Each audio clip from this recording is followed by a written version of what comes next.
Swayam Prabha. Digital India. Educated India.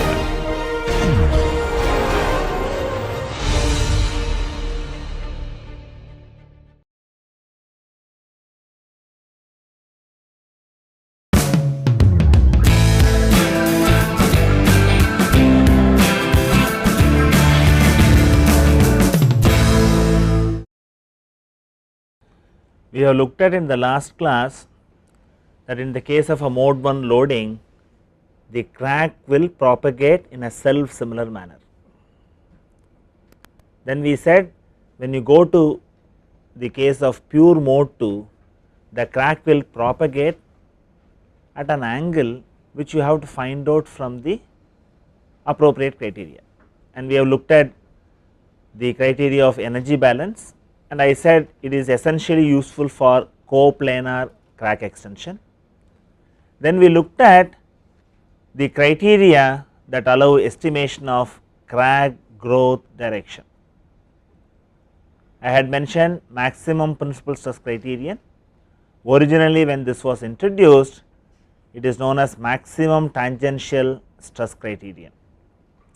As long as you use only the first term in the asymptotic series expansion, the maximum principal stress as well as maximum tangential stress sigma theta theta, both the directions coincide. And we had also developed the expression for finding out the crack growth direction based on this theory. The other theory which you could get crack growth direction is from strain energy density theory, and in this crack under mixed loading will extend in the direction of minimum strain energy density. We will go back and review the crack growth direction in MTS criteria. You have to make the shear stress 0. So, the key equation is this: k1 sin theta m plus k2 3 cos theta m minus 1 equal to 0. After some simplification, you could get the expression for crack growth direction.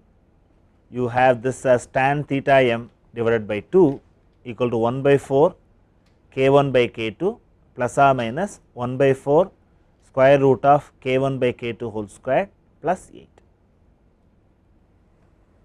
So, you will have to calculate the value of theta m from this. Out of the two roots, which root is admissible, that you will have to select. So, in this what you are actually looking at, in a given problem for the type of loading, estimate the value of k1 and k2.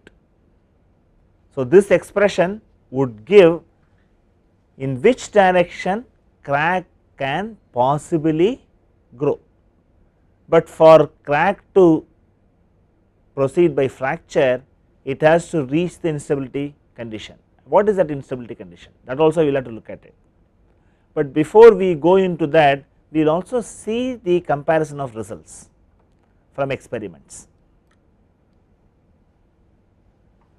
And what you have here is, on this axis k1 by k2 is plotted. It varies from 0 to 1.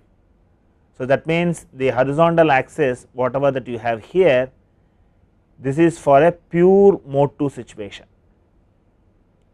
At the top of the graph you have this as k1 equal to k2. So, you have one segment where you go from mode 2 to the situation where the effect of mode 1 and mode 2 are equivalent. In the other one, mode 1 is dominant, you go from mode 1 to the situation where k1 equal to k2. So, this axis is in terms of k1 by k2 ratio, this axis is in terms of k2 by k1 ratio, and these graphs are drawn based on this expression, and what you see as red dots, they are from experiment. And what I would do is I would enlarge this, and you could see clearly when k1 is dominant, the experimental data point reasonably matches with the maximum tangential stress criterion. When K2 is dominant, you do not have that kind of good comparison, and the maximum tangential stress criterion gives that angle as somewhere around minus 70, whereas test result is minus 56, is way off from the predicted value.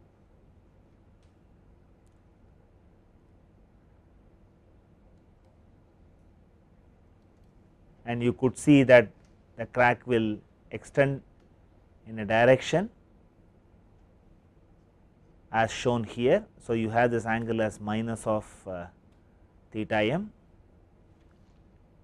and we will also see what the other theories give when you have pure mode 2 situation. When you have pure mode 1, the crack grows in a self similar manner. When mode 1 is dominant, the theoretical as well as experimental predictions reasonably match. That also gives you some kind of a comfort that whatever the expression that we have got is explaining certain observed phenomena.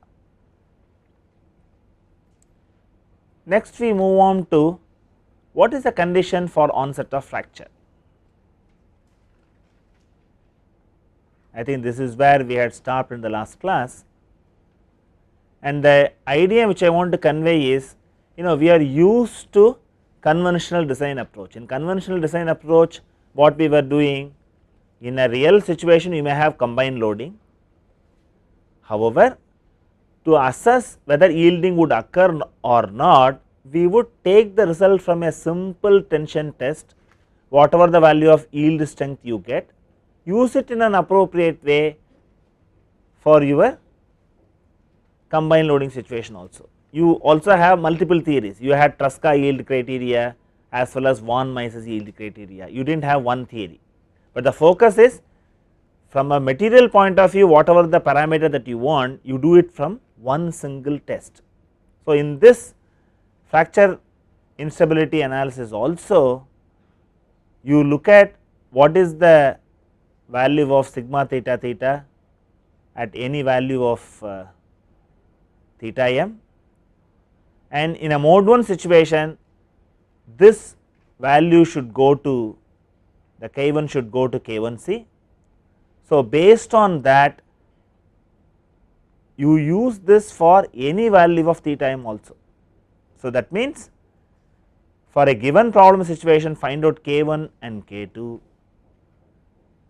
use the fracture toughness which is obtained for a mode 1 situation to assess whether the crack will propagate or not, very similar to what you are used to in conventional design approach. In conventional analysis you take the yield strength from simple tension test, here you focus only on mode 1 fracture toughness even though it is a combined loading situation, and we have to see whether the expression whatever we have got, that is K1C equal to K1 cos cube theta m divided by 2 minus 3 K2 cos square theta m divided by 2 into sin theta m by 2 reasonably models the experimental situation. People have found that it matches with experiments, and that is what you see here.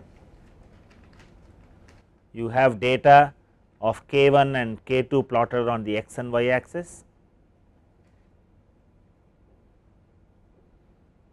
and you have this done for two different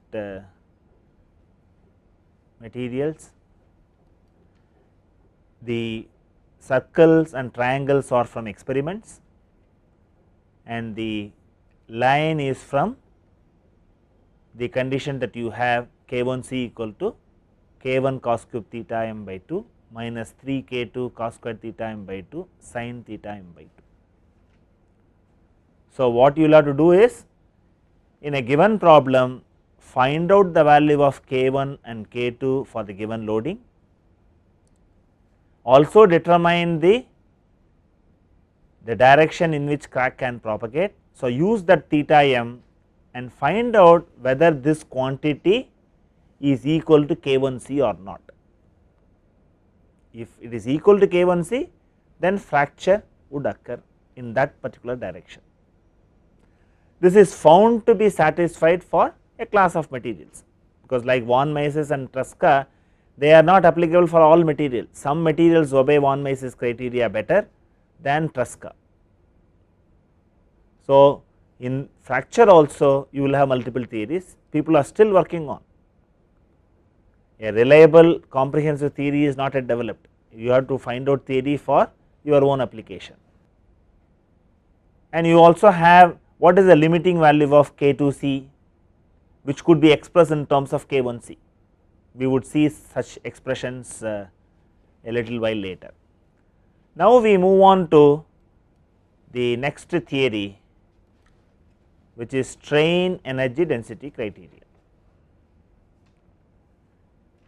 And what you are saying here is crack growth will occur in the direction of minimum strain energy density. So, you have S, which is a function of theta divided by R equal to 1 by R, A11 K1 squared plus 2 A12 K1 K2 plus A22 K2 squared, and these coefficients are defined. These coefficients are defined with a value of kappa.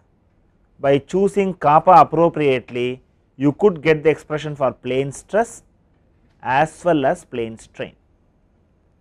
See, what you will have to note is, in the case of maximum tangential stress criterion, you never discussed about plane stress or plane strain, whereas when you come for strain energy density criterion, you have separate expressions available, and A11 is given as 1 by 16 G into pi, where G is the shear modulus, multiplied by 1 plus cos theta kappa minus cos theta, A12 equal to 1 by 16 G pi sin theta 2 cos theta minus kappa plus 1,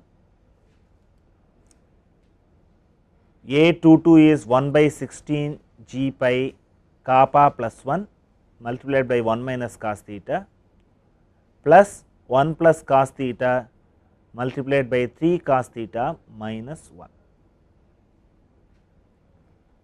When you use kappa equal to 3 minus 4 nu, the expressions are for plane strain. When kappa is replaced by 3 minus nu divided by 1 plus nu, it is for plane stress. So, here again you will find out how to calculate the direction at which crack will initiate and a condition for what combination of K1 and K2 fracture may initiate. That we would again go back to simple mode 1 situation. So, we would again use only K1C, we will not use K1C and K2C to assess onset of crack growth. So, it is very similar to your conventional procedure. So, we have already mentioned crack extension occurs in the direction for which S is a minimum, and theta m follows from ds by d theta equal to 0, and your d squared s by d theta squared should be greater than 0. So, if you have multiple roots, check the second condition and identify only one root. So, extension of crack occurs along theta m at the point when S achieves a material dependent critical value SC, S critical. And here again mode 1 come to the rescue. In mode 1, the crack growth is self similar. See, what people have found is, if you have a crack in a mixed mode loading also, the crack will tend to propagate in such a manner, the stress is, it will become a mode 1 type of crack. The role of mode 2 and mode 3 is to deflect the crack path in such a manner the crack will experience essentially mode 1 loading. That is how crack aligns itself, and one of the reasons we have been paying more attention on mode 1 was it is the most significant modes of failure. So, what you find here is in mode 1 the crack extension is self similar and thus theta m equal to 0, and find out what is the corresponding value of strain energy density critical, and that is given as by substituting in the appropriate expression. You get this as SC equal to A11 K1 C squared, and if you simplify that it has only K1 role, there is no role of K2, then SC becomes 2 into kappa minus 1 divided by 16 G pi multiplied by K1 C square. And what you find here is this critical value of strain energy density is used to investigate the onset of crack growth in generic loading 2. And if you look at the expression would be like this.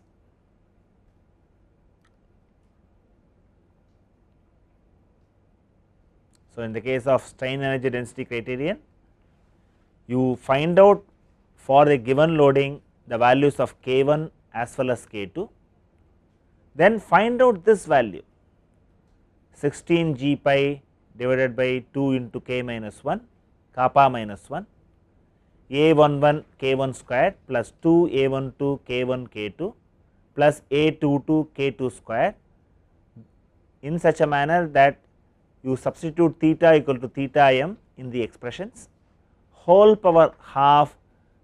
If it is equal to K1C, then crack would initiate at an angle theta m. This is given by strain energy density criterion,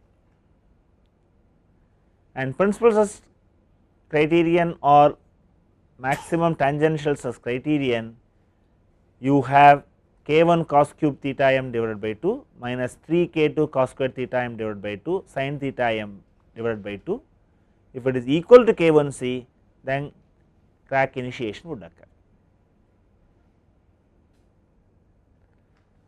So, you have at least 2 theories I have shown, and you have to anticipate that they will not give same result when you go for a real life situation. So, we will see for a pure mode 2 case what way these theories give the values. In the case of pure mode 2, the crack growth is run angle, and we have already seen that the crack is expected to grow like this. And if you look at the results from the 2 theories which we have recently looked at, the maximum tangential stress criterion predicts this angle as minus 70.6 degrees, and the corresponding value of critical value of K2 is 0.866 times K1C.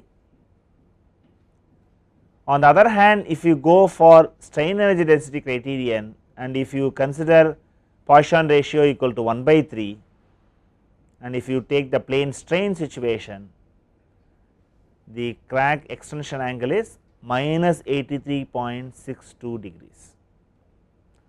Obviously, they do not match from one point of view. Another point of view, you can say both give crack growth angle in the negative direction, they are not way off. This is the way that you will have to look at it.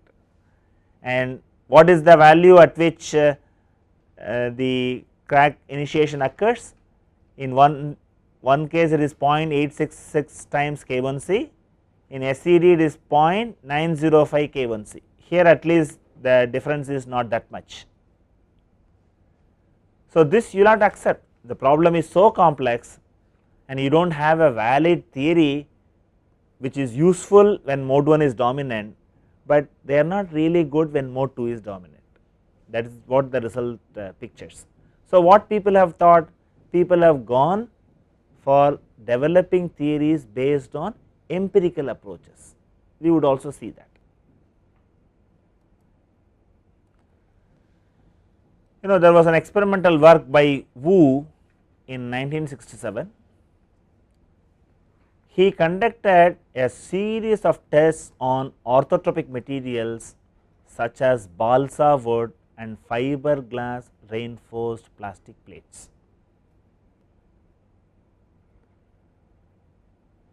In these, cracks along the direction of the grain in balsa wood and along the fiber direction in the fiberglass reinforced plastic plates were considered.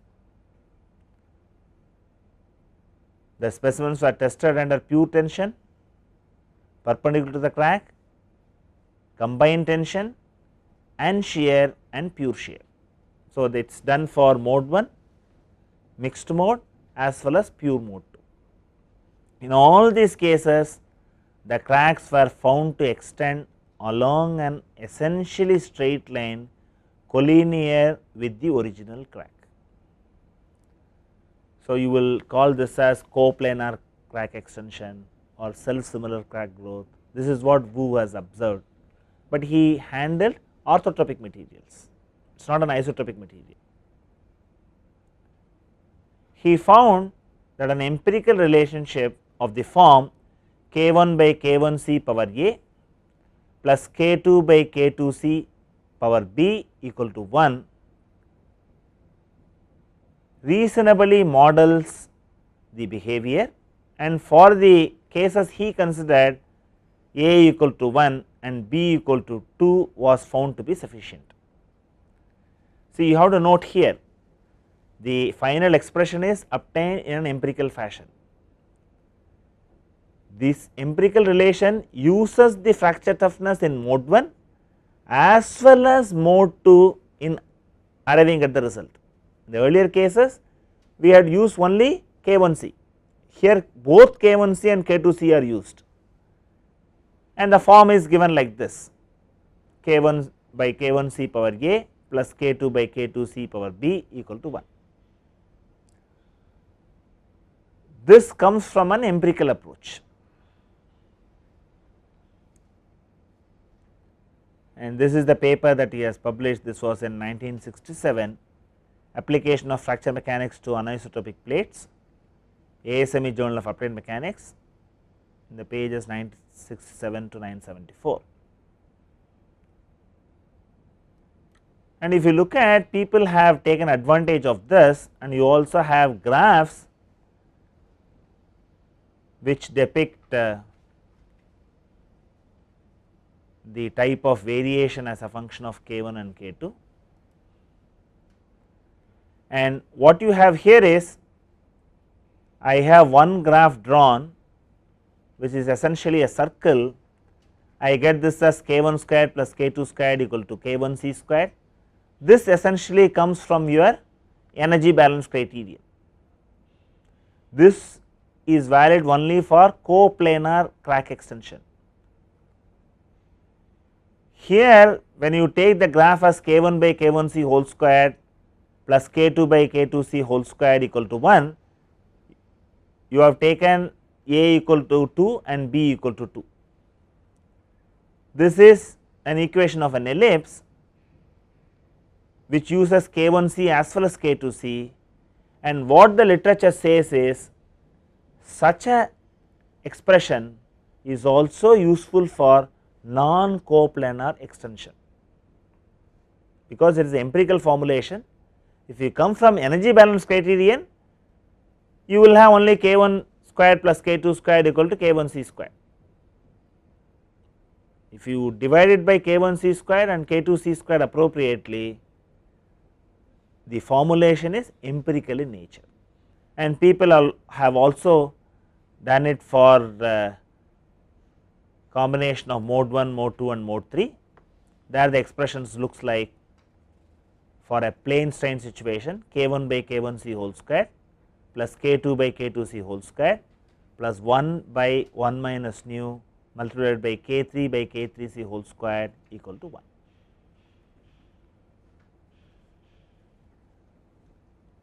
See, the crack growth direction does not stop here. People have observed kinking as one of the observations near the crack tip. Then people also have observed crack curving. For all this, you need to go for better models. People are now looking at influence of higher order terms. only with that these directions could be predicted satisfactorily.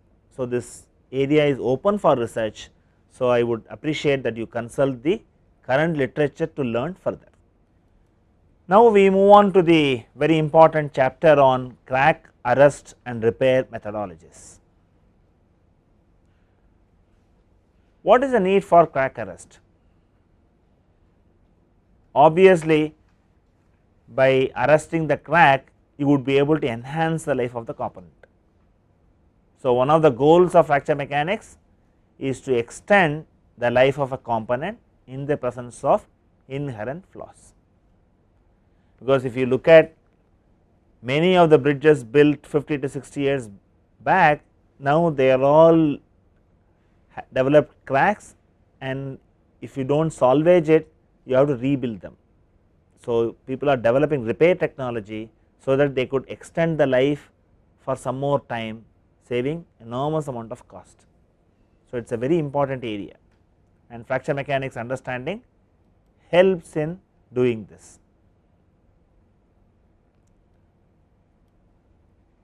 And we have always been looking at, once a crack has been detected, its growth needs to be monitored.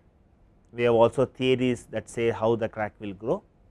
So, we will also know how to inspect, at what intervals, and so on and so forth. So, once you know how the crack is growing, you take steps to stop an advancing crack. This is one approach. Other approach is delay the crack reinitiation time. So, how do you stop the crack? Introduce crack stiffeners and patches. That is very obvious.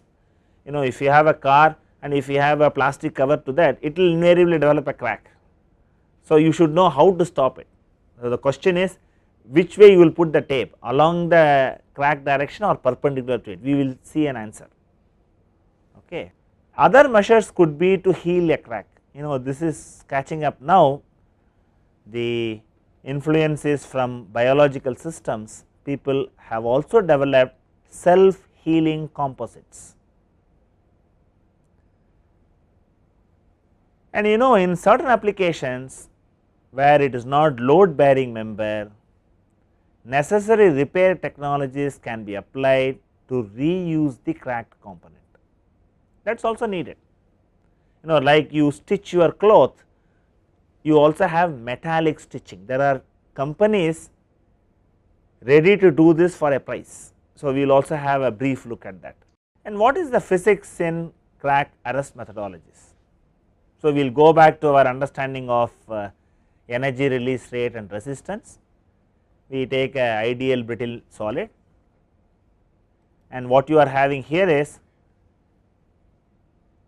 for a given loading, the G increases, so crack advances, and by some mechanism you are able to bring down G. So, what you will find is, at some value of G, the crack would start arresting and it would completely arrest at some other higher value. So, G and R concept is very useful to discuss the possibility of arrest. The energy availability is much below the resistance. So, the crack has to get arrested. So, you have initial critical crack as AC, and at the start of arresting, the length of the crack is A superscript B. When it becomes A superscript E, the crack is fully arrested. So, you should have a mechanism by which bring down the G. That is done effectively by putting a patch. You put a patch, G can be brought down. Now, the question is, what should be the size, what should be the location, what should be the material? There are so many parameters attached to it. This basically illustrates the principle in crack arrest. I must bring down the value of G, that is a physics, and we will see what way we can do. If you really go back to your knowledge of the double cantilever beam specimen,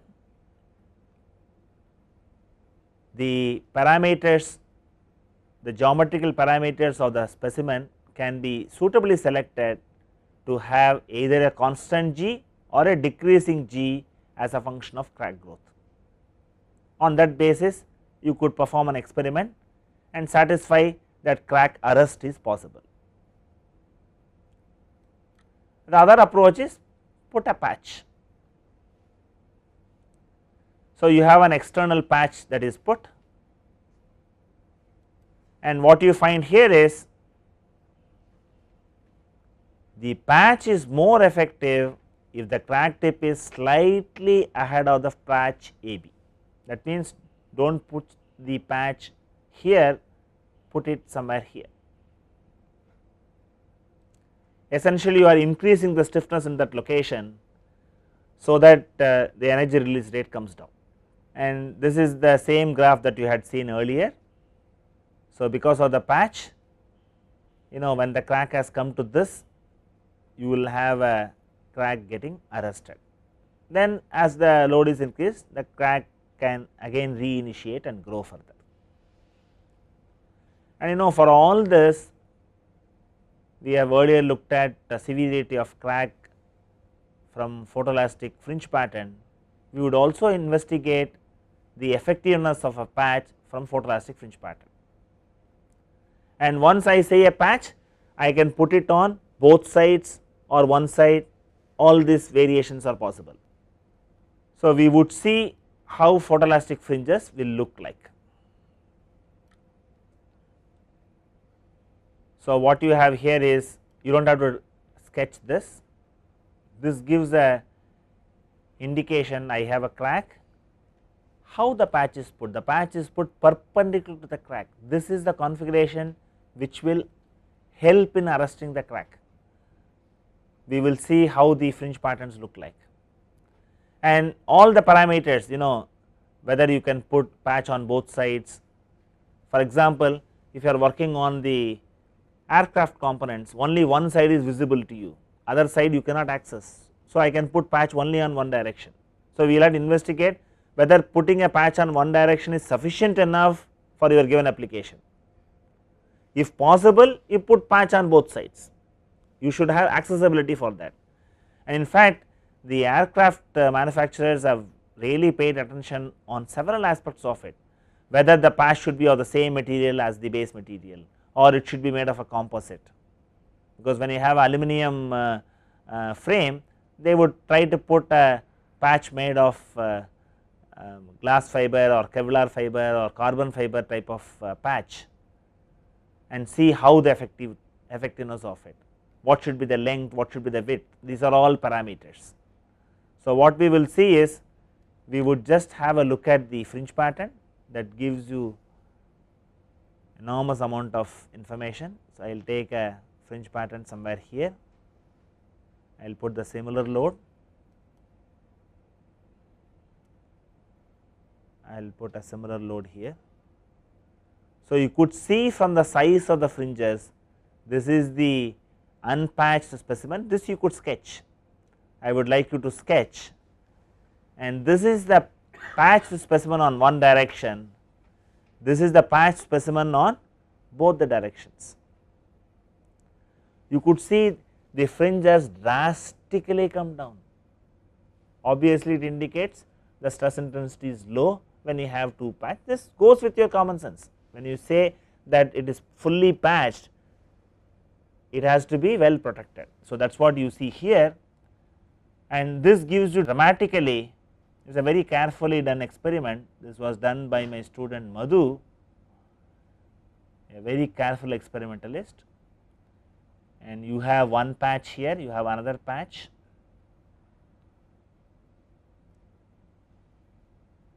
and I could also increase the load and show how it is.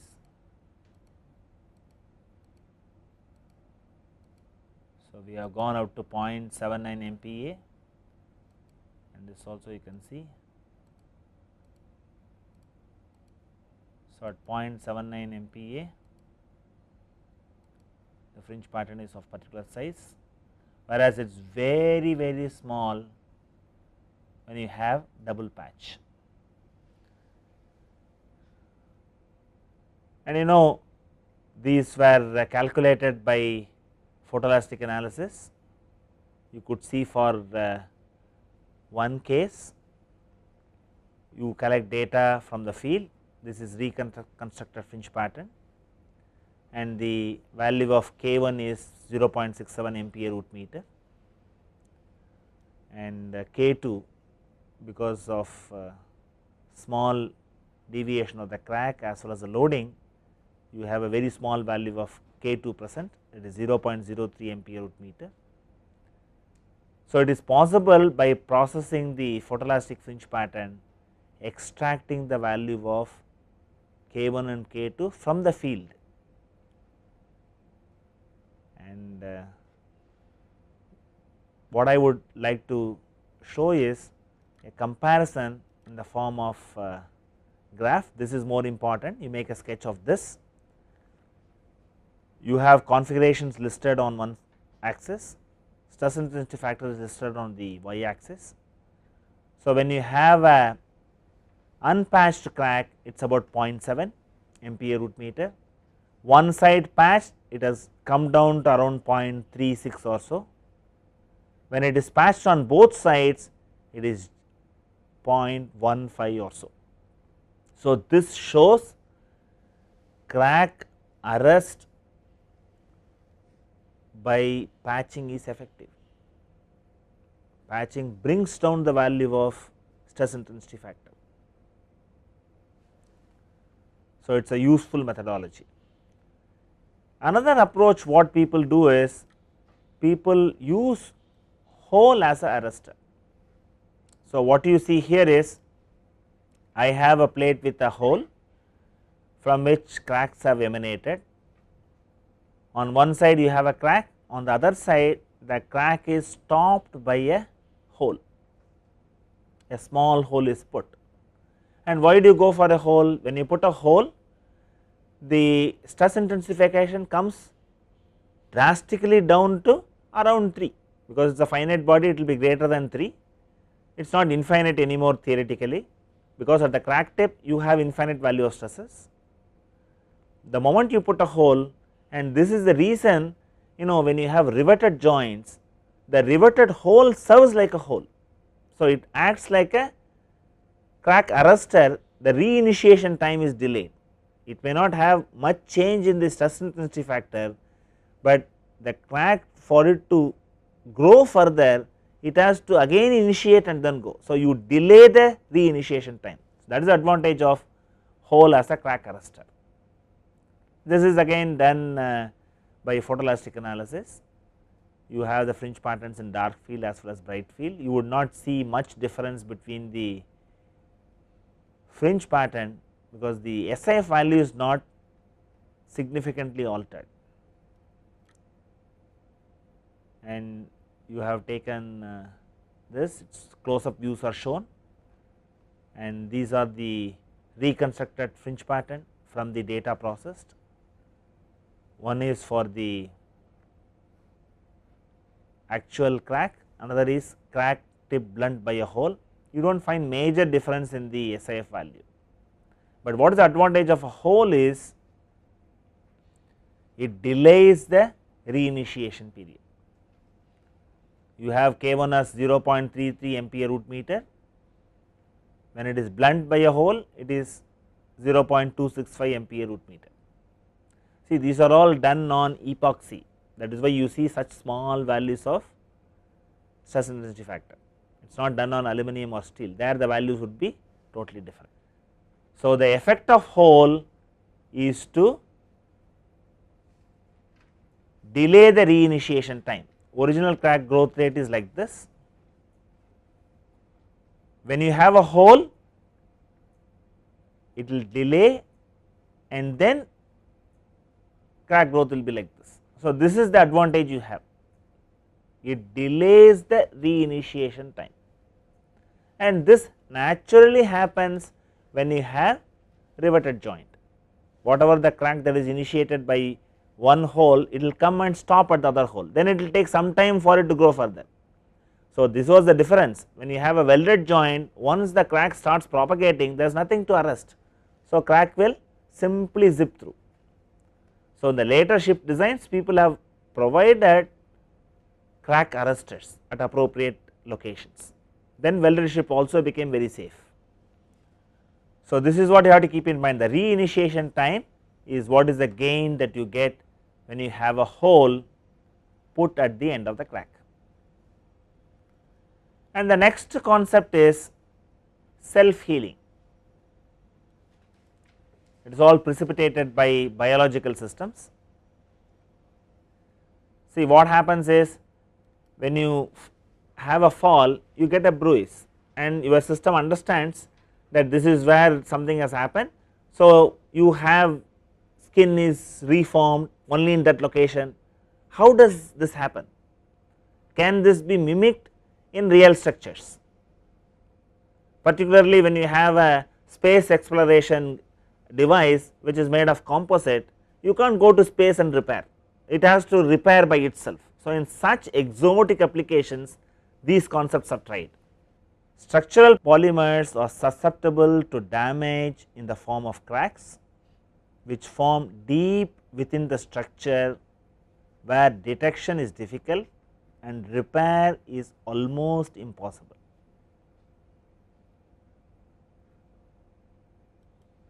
In nature, damage to an organism initiates a healing response. So, very similar to that, when the damage occurs, that should initiate a healing response, that is the way people have looked at it, okay. That is what they have learned from living organism.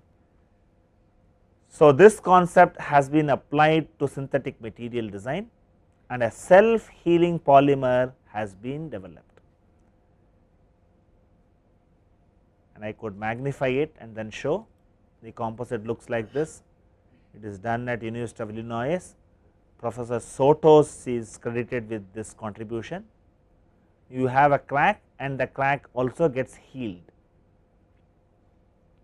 for which they have to fabricate the polymer in a particular fashion. They have to embed micro bubbles, the micro bubbles will carry resin as well as hardener. So, when the crack goes and pierces the catalyst as well as the resin, they get released and then healing takes place. So, you have to calculate whether you are able to statistically distribute this bubble satisfactorily, all these are manufacturing issues. The concept is like this. So, we will just quickly see the concept. So, this is known as autonomic healing concept, and what happens here is you have the polymer system, you have bubbles of various sizes, the microcapsules carry resin as well as a catalyst. So, what happens is wherever there is crack growth, the crack growth invariably bump a catalyst as well as a resin system. So, they come out and then seal it. So, that is the concept behind it. It is patented and people are developing it further, because to make it commercial it has to work. The concept is simple to appreciate. So, when the crack grows, you have release of resin from this and the catalyst interacts with this, and you have polymerization takes place and then healing takes place. So, the damage event precipitates healing action also. There are several technological questions, if you really look at, if there is a gap here, how this gap will behave. So, these are all issues people have to look at, and what way these micro bubbles have to be statistically distributed. So, in fabrication how they can ensure this, these are all very difficult issues that you have to address while fabrication, but the concept is very similar to how a biological system would respond. Healing takes place at the place where the damage has occurred. So, this finds application in deep space exploration, satellites, rocket motors, prosthetic organs, space stations of the present and the future, bridges constructed of composite material. You can list, but the idea is this: in places where you cannot go and inspect and do rectification, if healing can take place and delay, that itself is good enough. And we also move on to the next concept of crack repair by metal stitching. And what you will have to note is, it is a highly skilled, reliable and cold work mechanical process of repair by which cracked, broken or blown out pieces of cast iron, cast steel and aluminum housings are repaired. This is a useful aspect, though it does not come under the purview of fracture mechanics per se, because you are really looking at the housing, but this is very useful from practical application point of view, because many people do not know that metal stitching is possible. We all know only welding, we know bracing and so on. Metal stitching, which is a cold operation, is also possible. And what this process involves is insertion of specially designed locks across the cracks in pre-made slots. These alloy locks have a resistance to tensile strain, which is 3 to 5 times that of cast iron. So, you use a different material, high strength material. Crack faces are brought into close proximity by specially designed threaded pins. So, you have locks as well as threaded pins that serves the purpose. And here again you will find, you will have a crack and you do the locks perpendicular to the crack. So, that you learn from fracture mechanics. If you find a crack in your car cover, put your tape perpendicular to the crack, it will stay for longer duration than putting it parallel. So, this is what the configuration of metal stitch is shown. I have the crack, I put it perpendicular to that, and these locks have very special shape. We will have a look at it, very special shape.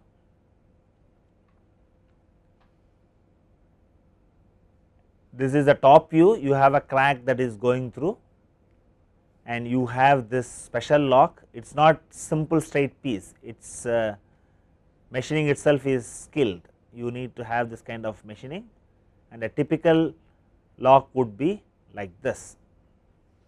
Shape is given here. You have a lock that is designed and you have to make a slit by appropriate tools on the component like this. That is why you have specialized companies which involve in this. You make a sketch of this lock. So, this machining itself is going to be challenging, and what they do is they put layers of this. They have to drill it, put one layer after the other, and once they repair, polish it and then paint it, you will find as if it is a good component. You will not be able to distinguish between broken and unbroken one. So, you have special drill jigs are used to create a precision hole pattern in the casting. And let us see the sequence of operation. You have to make the aperture, because you have to drill it appropriately, then insert these locks, then you have to fix studs, special studs are required to keep them in place, then you do rough grinding, smooth grinding and finishing. So, you have making aperture, fixing locking studs and cleaning. I will redo the animation, you just observe the sequence of operation. You have to make special holes to put the locks, they are called as special keys. So, you have to fix that, then you have the locking studs, then repair it, and the courtesy goes to Metal Lock Co. UK, and you have the housing of the gearbox is shown here, it is broken and this is stitched, it is not painted. If it is painted, you will not be able to find out any difference. And what you will have to keep in mind is this ensures 100% leak free repair with high degree of rigidity in equipments which are operated under higher pressure. The requirement is the minimum thickness of the material to be stitched is 9 millimeters and no upper limit for thickness. As the repairs are carried in cold process, no distortion or thermal stress is induced. That is the advantage. If you go for welding, you have distortion. So, that kind of defect is not seen here. This is the last class in this course, we have come a long way and we had in detail seen the development of linear elastic fracture mechanics. Even the mathematical basis was very thoroughly studied, even the derivations we have done to the last step. Then we moved on to concepts related to elastoplastic fracture mechanics. We looked at briefly J integral as well as CTOD. Then we also looked at failure assessment diagram. Then we took up important aspect of which way the crack will grow in mixed mode fracture. We saw how mode 1 fracture toughness could be used in physical concept based fracture theories. Later on people switched on to empirical approaches in which they had used both K1C as well as K2C, and in this class essentially we looked at crack arrest and repair methodologies. Crack arrest is possible by putting patches. This has found wide application in aerospace structures. What is the effect of putting patch on one side, putting patch on both sides? Then how does the hole helps in delaying the crack reinitiation? Then we also saw metallic stitching. So, we have looked at history on what prompted fracture mechanics to develop, mathematics and detailed derivations on several aspects of it. We have also gone to the extent of looking at application aspects of it, and this is a field which is developing. There is scope for research and you have to consult the recent articles as well as books, and there is lot more for you to read. I am sure whatever we have discussed will provide you enough basic understanding for you to read the current literature. Thank you.